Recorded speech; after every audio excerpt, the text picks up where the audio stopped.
বরিশাল শহর ও আশেপাশের এলাকায় উদ্বেগজনক হারে বাড়ছে অবৈধ জুয়া।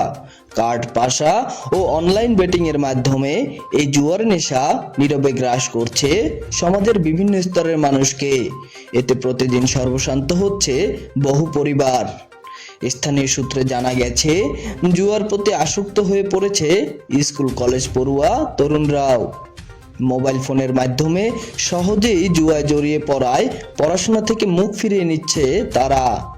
পরিবারের উপার্জনের টাকা কিংবা শিক্ষার খরচ জুয়ায় নষ্ট হয়ে যাওয়ায় অনেক পরিবার পড়েছে চরম সংকটে।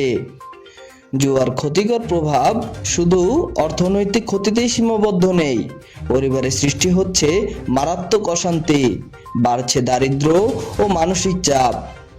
একাধিক ক্ষেত্রে দেখা গেছে জুয়ার টাকা জোগাড় করতে গিয়ে মানুষ ঋণের বোঝায় জর্জরিত হচ্ছে এবং সামাজিক সম্পর্কও ভেঙে পড়েছে। এলাকাবাসীর মতে, জুয়ার কারণে সমাজে অপরাধ প্রবণতাও বেড়েছে। চুরি, ছিনতাই ও প্রতারণার মতো ঘটনার সংখ্যাও বেড়ে যাওয়ায় সাধারণ মানুষের মধ্যে আতঙ্ক ছড়িয়ে পড়েছে। বিশেষ করে সন্ধ্যার পরে এলাকায় চলাচল নিয়ে উদ্বেগ প্রকাশ করেছেন অনেকেই।